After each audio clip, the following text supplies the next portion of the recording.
whose stories get told, whose voices were heard through the crisis, but whose voices were actually buried. Today, we're extremely lucky to have actor and activist Khalid Abdalla with us in conversation with the writer Ghaith Abdul-Ahad. Please come on stage to talk about the politics of storytelling during the times of war.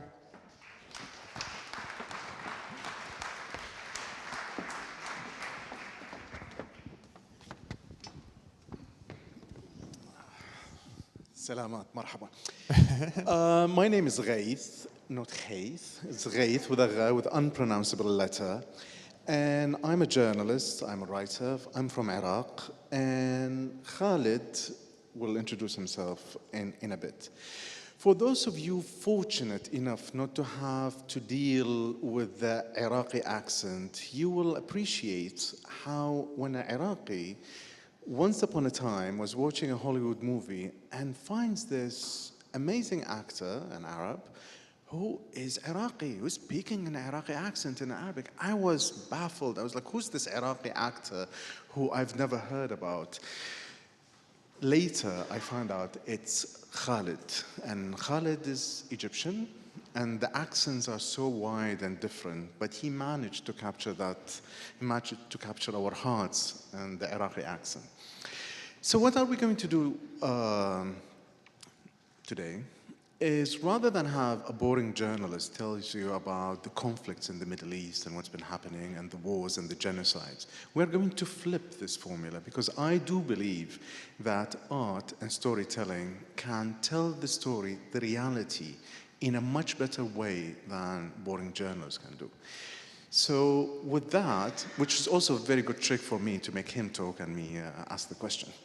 So Khalid, I know you hate definitions, I know you hate categorizations, but you defy all these terms. So who is Khalid? Is he an actor? Is he a playwright? Is he an activist? I don't have an answer to those questions, which is why it's wonderful to be, as it was, to be in Georgia in the Zeg Storytelling Festival, because it was the first time there was one word that I feel kind of holds together the various fractured identities that come together over a relationship with narrative, and narrative's relationship with our world politically, both how it defines the context in which we live and also how we attempt to respond to the frame that it creates for us. I think the biog that I like most is one that I call myself an actor and many things, known by some for the roles that I've played in films and The Crown. I played Dodi Fayed in The Crown. And known by others for what joins the dots. I don't know if by the end of this conversation we will have joined any of those dots, but we'll try. And also, I feel like my role here is also to slightly disrupt your plan for our conversation. So me and Ghaith have a friendship. We first met which might end up being a significant year in our conversations now, but in 2013, which was really the beginning of the counter-revolution in Egypt, in Istanbul. And I had kind of the opposite of what Ghaith just described in terms of, oh, the solution is all in, I don't know, you're defining me on the side of the creative response. And I remember first meeting you in Istanbul going, oh my God, I'm meeting Ghaith Abdul-Ahad. This person who has lived the realities that I spent a lot of my life reading about, the war in Iraq. Oh my God, what is he going to think of me as someone who's just been in some fucking film about the reality that you have lived? And we're sort of like two people who, when we actually meet in real life, sort of sit in relation to each other with a lot going on with very few words. And we're only actually able, strangely, to speak to each other when we're on stage. It's true. And it's a really bizarre thing. It was almost like even this morning was like conspired to make sure we can only speak here. Exactly. So I'm also going to disrupt. And we tend to define ourselves a little bit relative to the conversations that were happening earlier.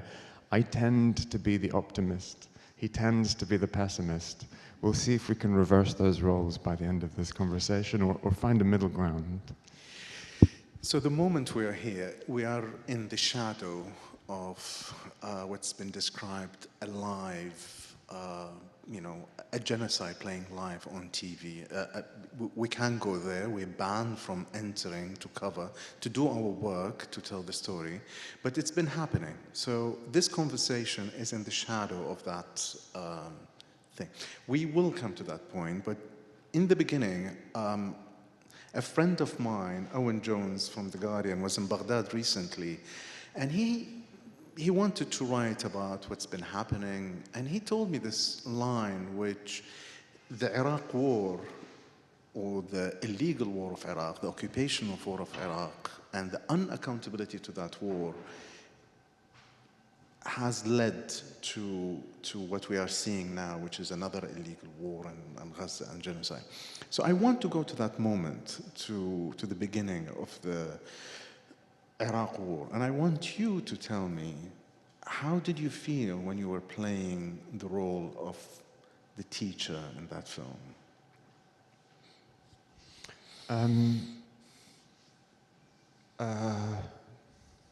See, score. I'm working out. 1-0. I'm working out how to respond to your question because,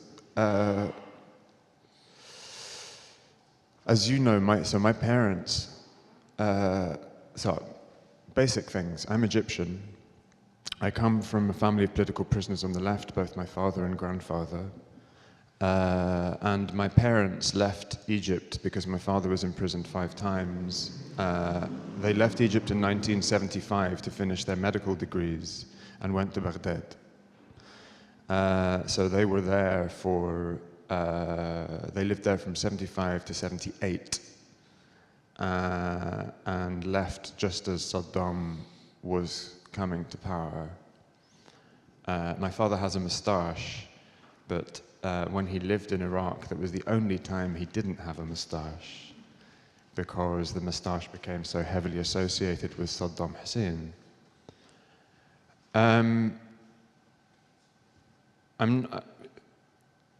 So I live in a world where, as an actor, or as a human being, but as an actor, I entered university the year of 9/11. I graduated from university in 2003, the year of the war in Iraq. I enter a world in which the way in which I am looked at as a human being and also as an actor is defined by the histories as they are playing out, both in a mediatized way and in reality. I grew up in a world in which the unrelenting slaughter of Arab bodies is normalized, and in which I have to then, as an actor, or work out, and as a human being, work out how I respond to the invitation, as it happened to be the first film to play the lead hijacker in the film United 93, or then to play this translator in a film about the war in Iraq, or to play in a film about Afghanistan, and you can see what I'm kind of getting at. There is this level of the question of how you respond to the responsibilities of these live stories. I kind of, sometimes I say that what I do, I've kind of, whether I like it or not, I've become specialized in cultural responses to political trauma. All of the films that I do, including, I would say, also playing Dodi Fayed in The Crown, are all about this sensitivity of how you create work that is able to respond in a kind of timeline and in a creative way that is different to journalism, but that has a similar sense of responsibilities as to what narratives you are disrupting, what narratives you are focusing on, and what you're building. And then at a certain point for me, in terms of my life, that takes me to the barricades. So in 2008 to 2016, I lived predominantly in Egypt, and I was making a film there, but then, you know, 6 weeks before we finish it, it's called In the Last Days of the City, 6 weeks before we finish filming, the revolution starts in Egypt. And I come from these legacies, and I respond, first of all, by being, you know, someone whose body is there participating, and I build an alternative media organization, and I also build cultural institutions out there, and I'm sort of involved in these multiple ways. So I don't know. In basic answer to your question about Iraq, we were shooting that film, I think between 2008 and 2010, which will be very meaningful years for you in terms of what that means, in terms of what was happening in Iraq and the ways in which it's transitioning. And the question is, how do you live up to the responsibilities of knowing, one, how much it hurts to be misrepresented, and therefore what responsibilities that puts on you as you are making something, and I'm not an Iraqi, to do something such that if an Iraqi like Ghaith watches it, they say, oh, I feel represented. And also how, in your awareness of the space, and I guess working in Hollywood film, or working in film in general, is interesting because you're working in a space where there are certain narrative and financial pressures that manifest in a particular way, structurally, to create the likelihood of pushing in the direction of certain narratives. And then how you as an individual or as an actor or in the decisions that you make find ways to disrupt that and pull it in a different direction. And I find that increasingly part of what I do sometimes when I'm acting, I'm also doing in the real world. And so, yeah. Is there a line that connects Khalid the translator, the teacher translator in the film, Khalid the hijacker, and Khalid in the documentary The Square, which Khalid did about the revolution in Egypt? Do you find a thread? I mean, many people would criticize and say, why you're playing I mean, that line is like, why would you play? How did you come up to the answer to that question of you portraying a hijacker on a plane, first of all? And then, do you find a line connecting all these characters leading to the work of nonfiction you did, which is The Square? Well, again, for me, it all ties down to, well, it all ties down to this, how do you subvert dominant narratives, and is there always the possibility to do so regardless of context? I mean, specifically about United 93, so I was auditioned to do, it was my first film, and I was asked to audition, and I didn't want to go to the audition. And then I found out that it was Paul Greengrass directing it, and so I thought, oh, he's made Bloody Sunday. That's a very special film. I'll go. I went. I was recalled, which really annoyed me, because I was like, I don't want to do this. And then I met Paul and others of the producers, and I was an actor who had not, you know, I didn't actually see myself having a life in film for the reasons that you might be able to imagine. I thought I was mainly going to be in theatre. And I go in and I say, look, if you're making the film that I'm worried you're making, not only do I not want to be part of it, but I think anyone making it is a bastard. Which essentially was the reason I was cast. And he said to me at the time something that I have been wrestling with for the rest of my life and face in every single, not film, but everything I do. He said to me, do you think it's possible to make this film correctly? And this was 4 years after 9/11. The film came out, it became the first film to come out after 9/11 about 9/11. And we talked about what that might mean, what that might look like. Talked about the Battle of Algiers, if anyone knows it as a film. And from that became this frame of, okay, well, within the space of what this film is, how can you push things? And there's many sensitive conversations about that. I built relationships with many of the families of people who had died on that plane, and many of families of people whose families had died in 9/11. For whom I was the first Muslim person they had met and spoken to. So for me, it's more about what ties it all together is my awareness. I keep thinking about the irony of the decor in this room as we're talking about colonialism, right? And the way in which we're framed. And what happens when you begin to invite that frame into how you see things, and then kind of work out, okay, within this space, how do I literally begin to allow, by making it visible and talking about the blind spot, how do I make it resonate in a different way? And I've learnt with time, I think that is always possible. But the question is, how do you make it, how do you with time allow that to amplify, to really make the material changes that you need to happen or wish to see happen over the duration of your lifetime? That's me, right? One other thing. To go back to the last, well, not the last, but the third point of this, the square, which is the documentary Khalid did about the Tahrir Square in Cairo.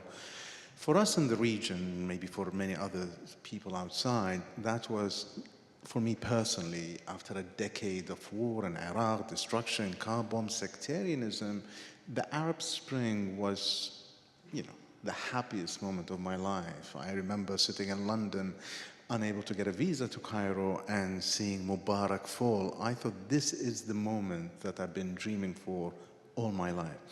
And you were there, and you worked on a documentary, hopeful. Then there was a counter-revolution, and the Arab Spring splintered into hundreds of civil wars in the region and all over. But you didn't give up hope, and you continued in the same Khalid of the square in London these days in response to what's happening in Gaza. Why didn't you lose hope? What brings you back to the street? Why are you not defeated? What else do you need to be defeated? How many people were here in Zeg, in Georgia? Just a rough show of hands. Okay. So there's a joke that I told there that I think I can tell here, which some people know, which is, what's the difference between an optimist and a pessimist? Well, a pessimist will tell you, well, things can never be any worse than this. And an optimist will tell you, oh, yes, they can. And one of the things that I love about that joke is that, in order to be the optimist, you have to really be able to have the ability to tolerate how bad they can get and almost absorb that into your sense of, this is the reality that I have to overcome.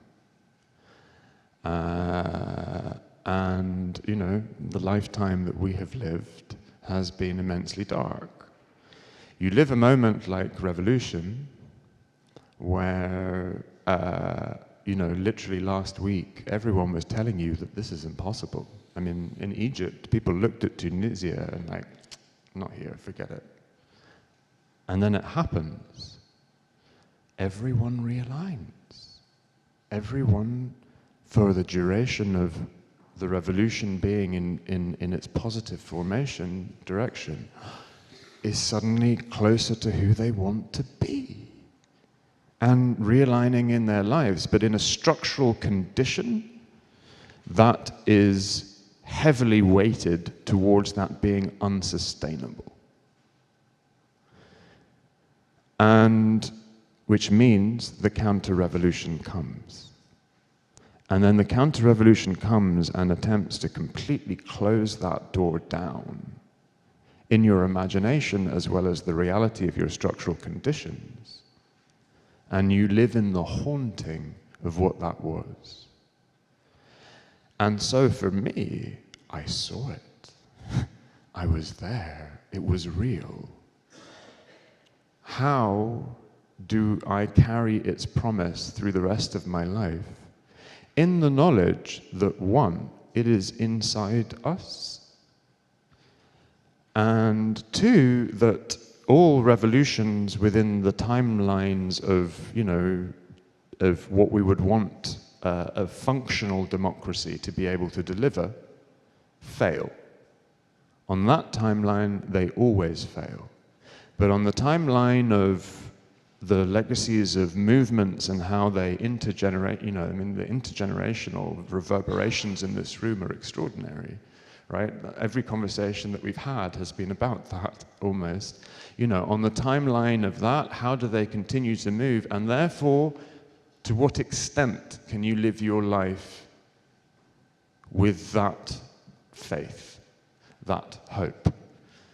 And that's the question that I try to live by. And so, when we get to the genocide in Gaza,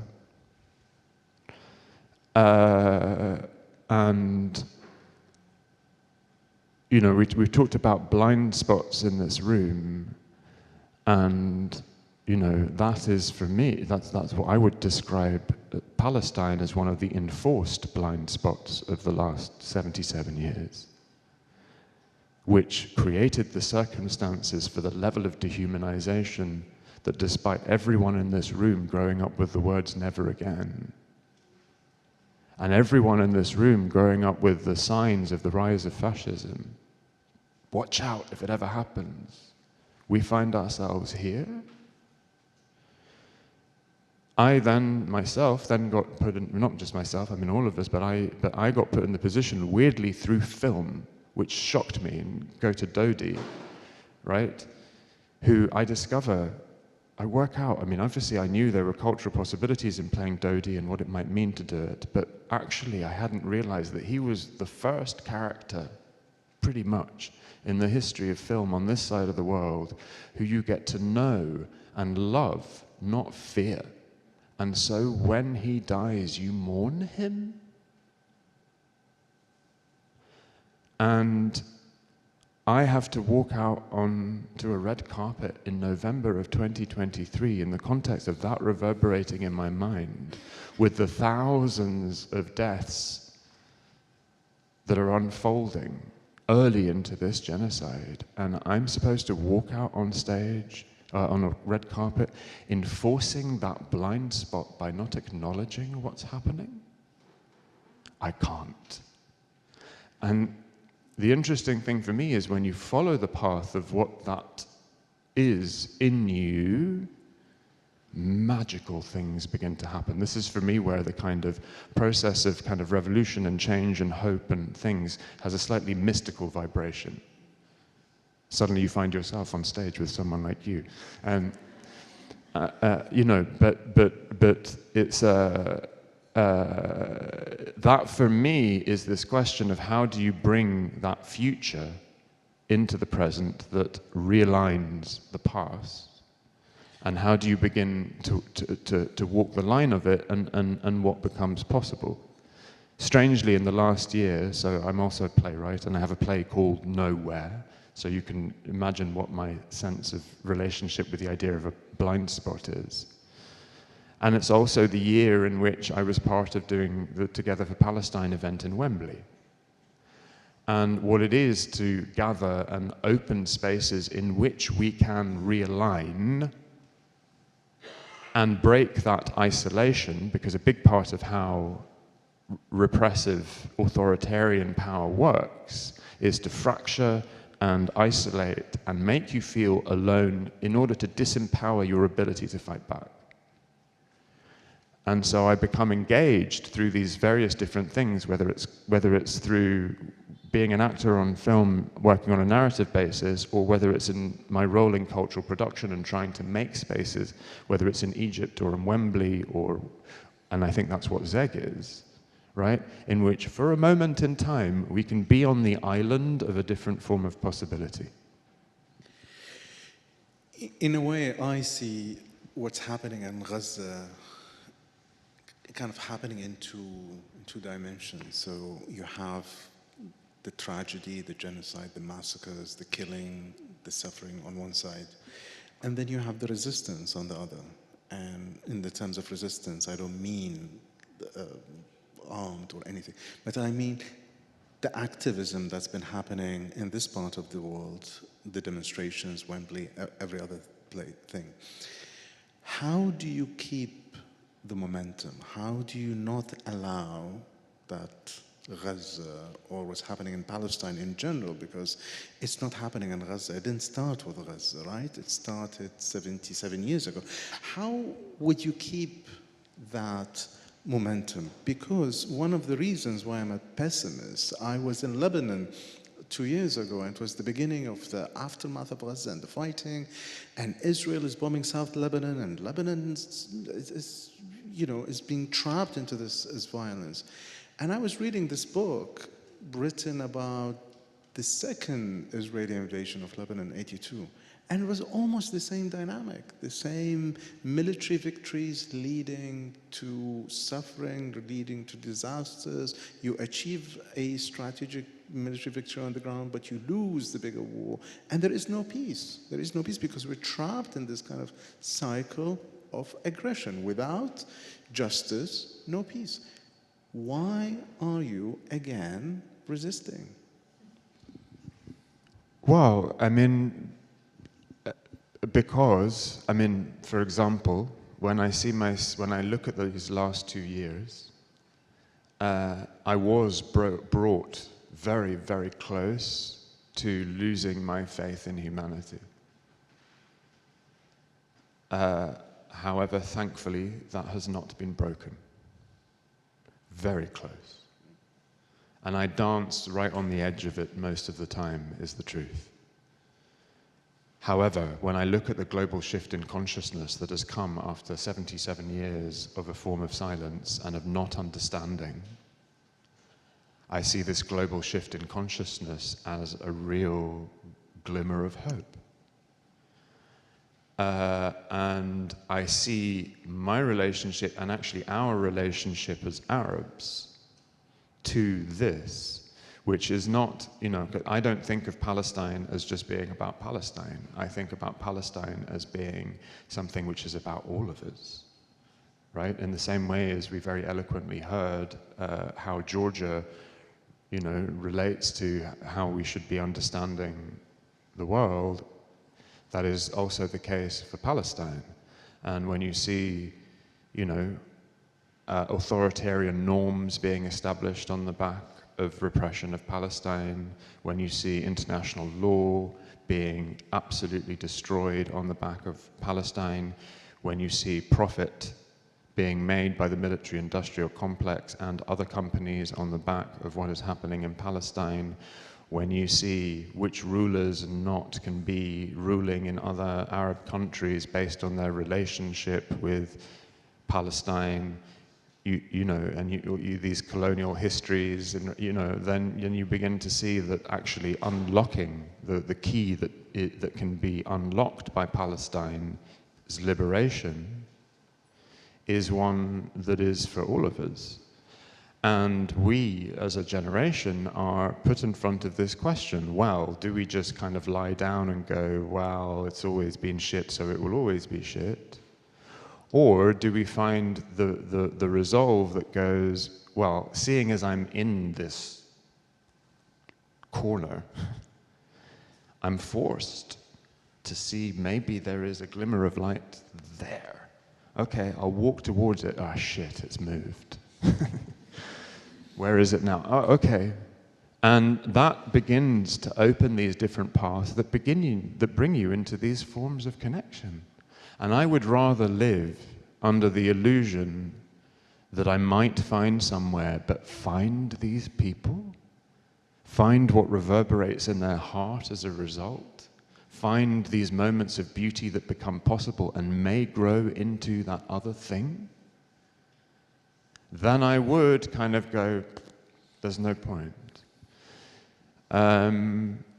And, you know, for me, like, the spirit of Nelson Mandela is always there in relation to this. And I was just literally in Dublin, you know, that famous line, it always seems impossible until it's done.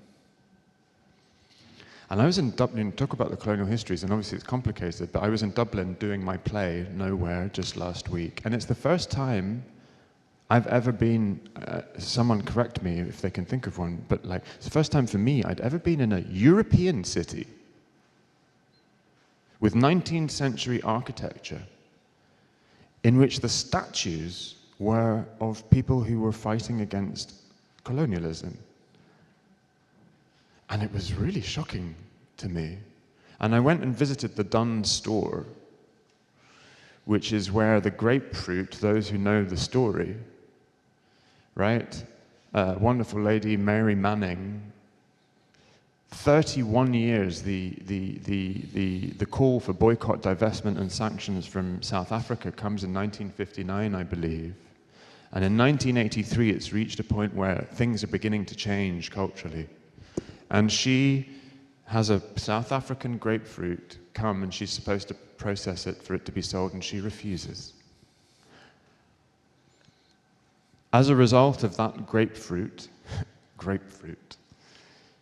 a strike begins in her local Dunn store, and they hold it for a number of years. And there's a South African man called Nimrod who was, it turns out, who was in prison on Robben Island with Nelson Mandela. And so therefore the news of this strike is like traveling to South Africa. And Desmond Tutu, who we heard about earlier, in 1985, before he goes to pick up his Nobel Peace Prize, decides he's going to go via Dublin to visit them on strike.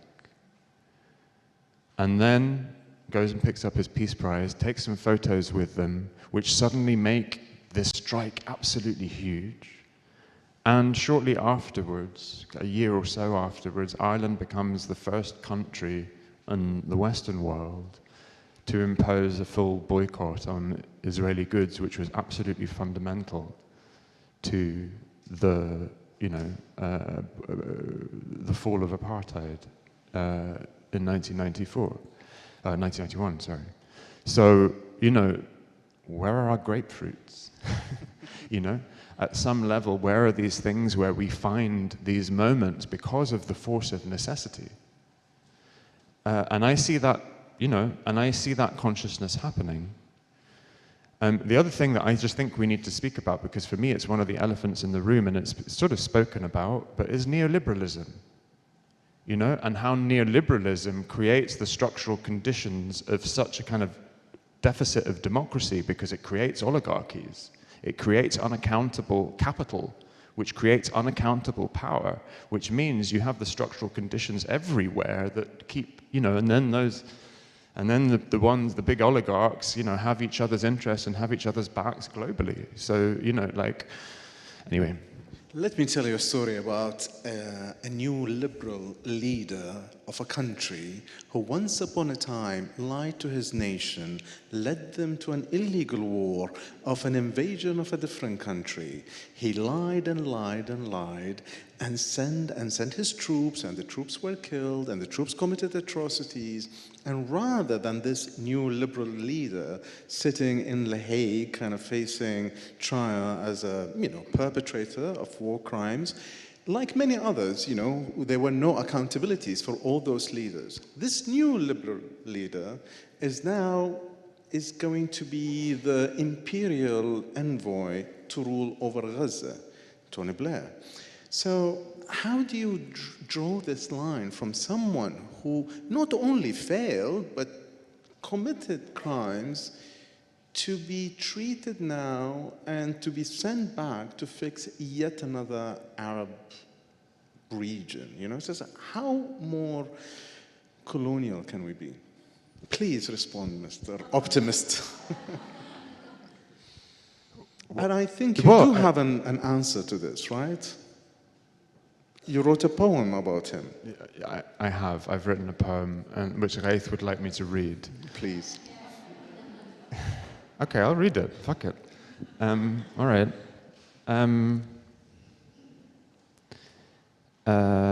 Okay.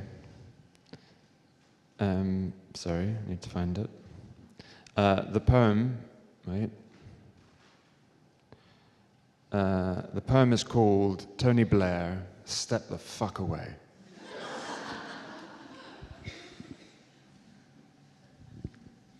Dear Tony Blair, I'm glad this is being recorded. Dear Tony Blair, prime belligerent, would-be viceroy of Trump W. Bush to the Netanyahu colony, Gita, war criminal, legacy hunter. Auschwitz was not a real estate opportunity, nor will Gaza ever be. If your foot touches the ground of this genocide, in the dust that rises up to enter your mouth, you will taste Iraq. The shock and awe is in your lack of humility after such slaughter twice over. Step the fuck away. The call from the ground is for justice, equality, and self-determination.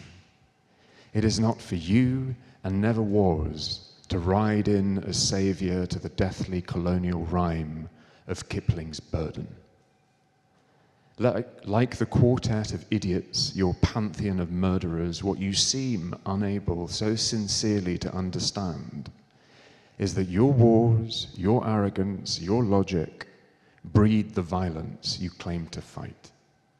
It is your wars of terror left unchecked that are the brainchild of this genocide in how you see us Arabs, and the rights you claim to shape our lands and choose our rulers, and so of course it would be you, drawn to occupation, beseeching King Wit Donald to give you a second chance to prove that this time you will succeed in making great, doing for him and Bibi what you couldn't for George, making a Riviera on the dust of bones.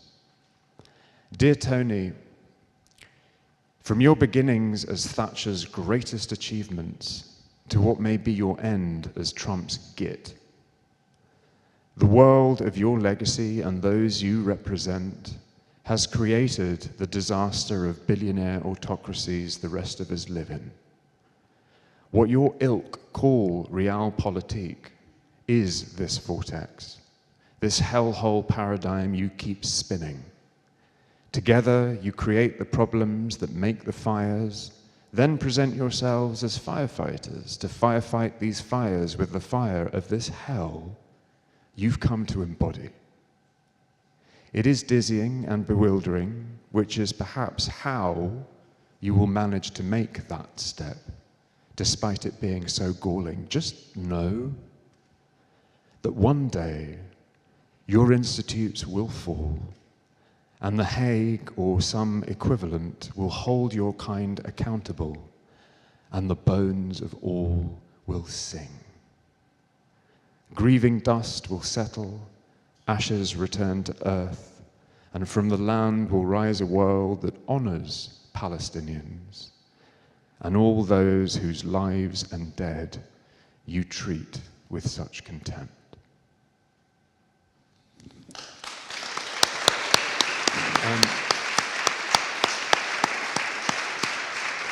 Well, we have for 5 me, minutes and we'll take yes, questions. but I'm just going to say this last thing, but which is to say that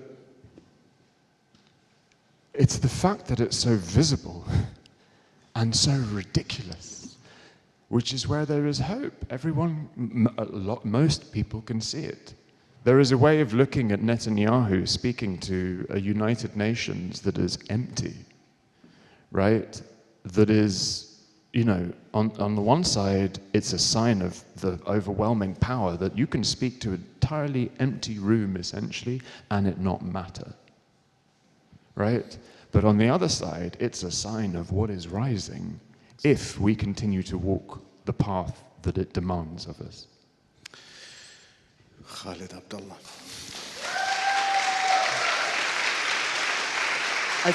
think we have time for a couple of questions to further embarrass Mr. Abdullah. Any Palestinians here? Any Palestinians who can ask a question? Oh, Sarah, here's a Palestinian. Can we...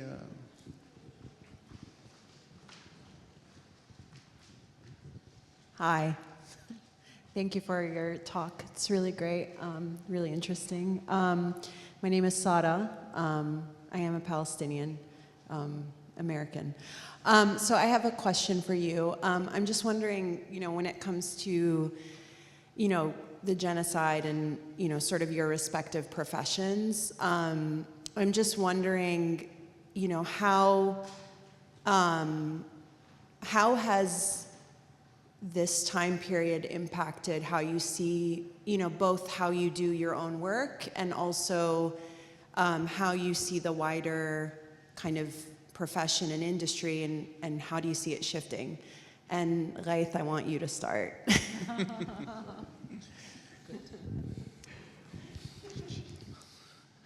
Who brought this Palestinian here? Well, I think it's a price you pay, but you'll have to do it. Otherwise, why are you doing this job? So, as a journalist, as a writer, as anything, I'm lucky to work for an organization that has never ever censored, and me.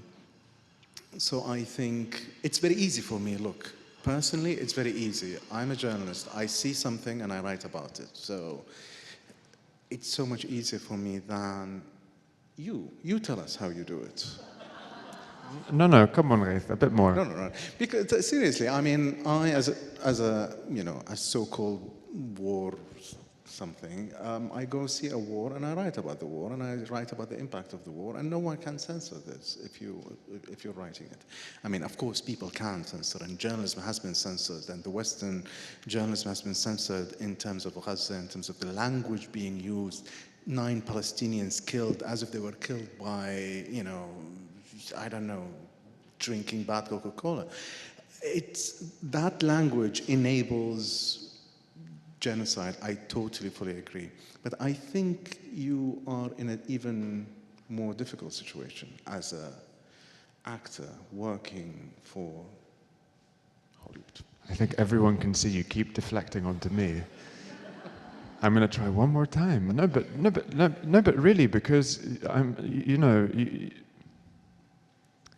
you witness it. It was really funny to me. So, two days ago, I saw the British premiere of The Voice of Hind Rajab. Hind Rajab, for those who don't know, is a 6-year-old Palestinian girl who was killed by the IDF. Her family, her uncle and his family were in the car with her. They were all slaughtered, and then she was on the phone to ambulance services. Who tried to get an ambulance to her. They have to coordinate with the IDF to be able to get a route, and so they eventually get a route, and just as the ambulance arrived, they are all killed. And her voice is just a deeply harrowing thing to hear. And I went to see the film 2 days ago, and it's a beautiful and very harrowing film. But Ghaith was invited and couldn't go. And there's something I find, I understand it, but it's also kind of extraordinary to me that you have seen that level of war and yet find the film something you can't see yet. And I would like you to talk about that, because I feel that you carry, to me, you carry the witness on another level. So if I may. It was funny, he sent me a text and he said there's the premiere of Hind Rajab, and I was talking to Rana and saying there is this invitation, and I know how important this film is, and I know how heartbreaking the story is, and if there's one story that tells you about violence and criminality and crimes, it is that story. And yet I couldn't get myself to go see it. I have seen, dead children, injured children, and I think I've reached this level where there is nothing affects me in terms of war and violence and massacres and car bombs apart from children. And that is a red line. So to answer this question on his behalf earlier, he said last year, I think last year or a few months ago in Georgia, you said that rather than, it kind of created a network. Yeah, I mean, I'm sure it's the same. I mean, I'd be interested to know if Sarah, you feel the same, but, you know, what this is doing is creating massive cracks systemically. And in those cracks are happening realignments. It cannot, you know, in the immortal Yeats words, the center cannot hold. And I have found by standing up, I find my people, and my people are able to find me. In the silence, you become invisible, and you enforce your own invisibility. But by speaking or by finding ways to be curious around the blind spots, or give energy to what you know is sort of the hot territory that you're not supposed to speak about, suddenly immense potentials arrive. And what I have found from my experience, because people often ask me as an actor, and I think that's what you were kind of gesturing towards, they would expect it to be harder for me. I've actually found that people constantly ask me, is your career ended? So far, no. I don't know if this is made in wood. But there's something instructive in the repetition of the question more than the reality of what I witness. What I witness is, the circles of solidarity are far bigger. I'm wearing this pin. The only thing that is not black on my body is the Filmworkers Pledge. Over 5,000 people, luminaries in my industry, from all walks of life and backgrounds, who are stepping out. And, perhaps the solution, as it would seem at this stage, is to make a kind of parallel, not economy, but a sort of parallel sanctuary in which other potentials are able to grow in such a way that they're strong enough.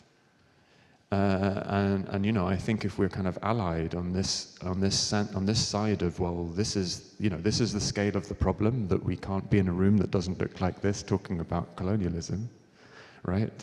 That this is the shape that our boat has to be in order to handle this storm, and then maybe we'll reach some shore and make another boat, and so on and so on. But for me, I just keep receiving the feedback that this path is worth living. Thank you. There is another question, sir.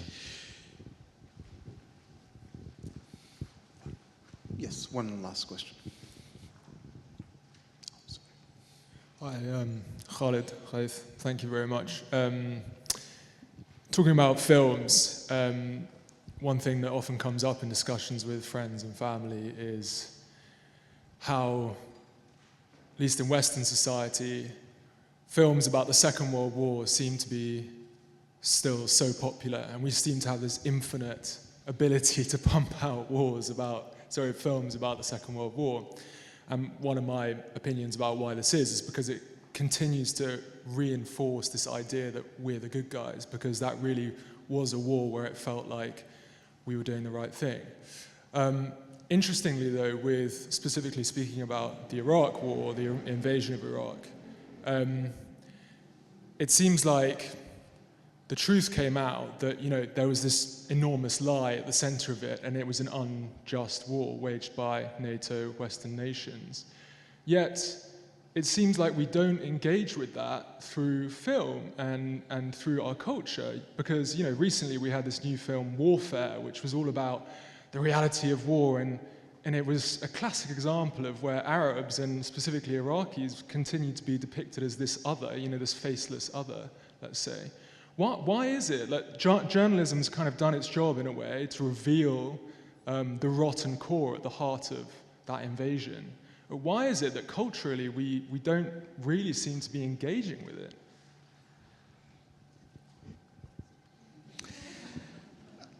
I can't answer this question culturally because I am Iraqi, so I am the bad guy in the films.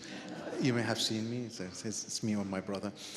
The problem is, as a journalist, when I was covering Iraq, I'm an accidental journalist. I wasn't a journalist, I didn't study journalism, but the tanks rolled down my street, and then I'm in the middle of the biggest story in the universe, so let's make some pictures and tell stories. The problem with covering that conflict for me as an Iraqi was always there was this, even if they were misguided, but they're the good guys. You know, these are good, brave, nice American soldiers. Their heart's in the right place. The evil leadership are bad, but they're the good guys. Versus all of us Iraqis, we are either victims or bad guys. We can't be anything else. So there is a pity towards the Iraqis dying or the suffering of the Iraqis. And that language, which I started noticing now in terms of Palestine, was there in Iraq, I don't know, the New York Times would talk about Iraqis dying, as if they died in a vacuum, not because there is an invasion, an occupation in our streets. And that was initially the problem. I keep telling the story, and I think Natalia's looking at me, so I have 30 seconds. I remember in the times in Baghdad when I was started as a translator, working for Western journalists. And I remember some of them would go play poker with American officers. And it's like, but we are journalists, we're supposed to be in the middle. I can go play poker with Al-Qaeda, right? Not that all the Iraqis are Al-Qaeda. I would love to, but the idea of not seeing this American officer as a tool of an occupation, but seeing him as a human being. And he is a human being, of course. But why don't we do the same thing to the other side? Why don't you look at them? There was this incident, I think last week or the week before, where the great Minister of War of the great American Empire was rating all these generals, and all the indignation in the media about how dare he speak like this to those generals with their medals. Well, I'm sorry, those generals were occupying my country. I have zero respect to the generals or to the war minister. They're equally war criminals for me. So my point is, we were never treated as equals. We were Arabs, Iraqis versus the sorry soldiers suffering. And that movie Warfare? I love bang movies. I love war movies and all these things, but I couldn't go see it because, my heart is tired of looking at the suffering of the American soldier as he was working for Oxfam in Baghdad. Habibi, don't come to my country. Just go. Anyhow.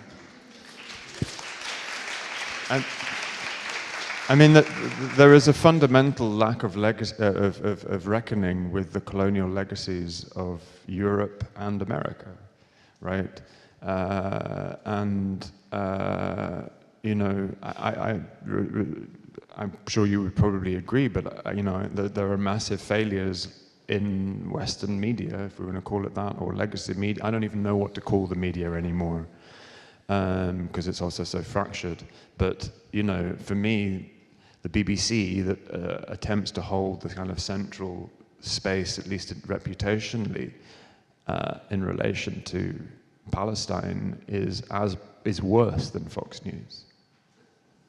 I would genuinely say worse than Fox News, because Fox News doesn't pretend to be on any other side of positionally in terms of what that does to the kind of culture of its audience, right? And again, structurally, and I think part of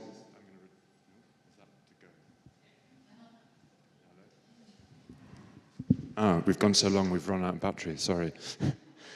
I would also return some aspect of it to neoliberalism as well, right? We have massive defunding of the capacity of organizations like the BBC to hold a position that is not that is not kind of going by the oligarch's playbook, right? That the center of what you're allowed to say, and that is very clear in the world of film and cultural production in general. So for me, there's an aspect in which all of that is related. But I do think we have a kind of collective responsibility to do the work of the... Edward Said has a great saying about the power of culture over the culture of power. And I think we have a need for that, in the spaces in which democracy still exists, functionally enough, for the power of culture to make it such that you can really, first of all, understand the narratives that help you interpret this world, and then make them so powerful and inevitable that the world of politics has to absorb them. Khalid Abdalla. Thank you so much. Ghaith Abdul-Ahad.